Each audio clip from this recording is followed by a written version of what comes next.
So making a quick marinade for pollo a la brasa, also known as Peruvian rotisserie chicken, pollo al ember. Exacto, Peruvian charcoal roasted chicken. All right, so we're starting out with the panca. And if you've never heard of a panca, it's like a chile ancho almost. It's floral, it's a Peruvian pepper.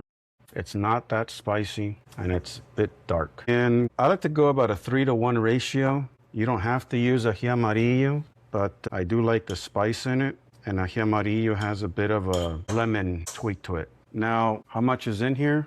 I have no idea. It's todo el tanteo. So I'm gonna say maybe 3 tablespoons. Eventually we'll do the weights. But another thing, cumin. This one, you definitely want to go heavy on it. Cumin is a very big component of pollo a la brasa. Fresh garlic, but I don't have any, so work with what you have. That's some garlic powder that probably seen fresher days.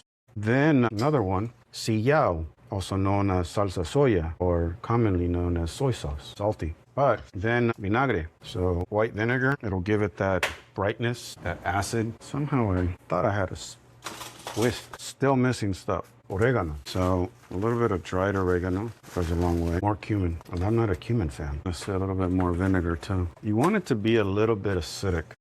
And the salt, depending on your tolerance of salt, you're gonna balance it between the soy sauce and just regular salt. So a little bit more. If you've never had pollo a la brasa, definitely worth having some whenever you go to a local Peruvian fonda, or some cases they have like the little rotisserie truck. Definitely get it with the chicken that has fat. If you're just gonna use skinless, boneless chicken breast, not so much. But the true one is just the whole chicken. All right, we interrupt this broadcast to get our rice. All right, okay, Chet, here are the final weights. I got it where I wanted it to be.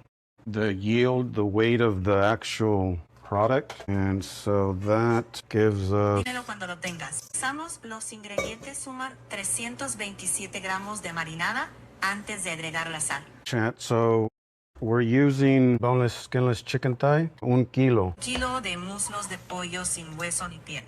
So now that our marinade's done, una de las cosas that I don't like about making pollo a la brasa, messy. And what I mean messy is the marinade is, if it gets on you or it gets anywhere, it stains, and that stuff does not come out.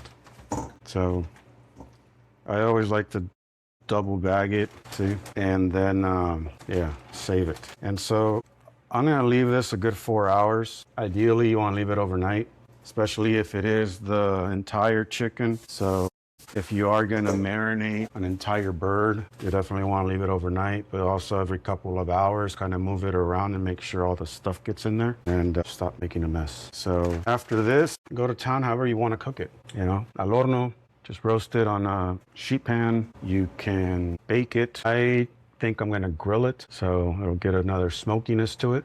But everybody has their kind of taste. Thing is, let it marinate. And the other part, this is where you do watch your salt, because the longer it stays in there, the saltier it gets. And the marinade itself is heavy in salt and heavy in cumin. So if you don't like either one, keep that in mind. But you really want that Peruvian flair, el sabor peruano para empezar. El ají, comino, sillao, ajo, oregano, vinagre. Then you can go from there. Let me know if you guys test this out or try it out sometime.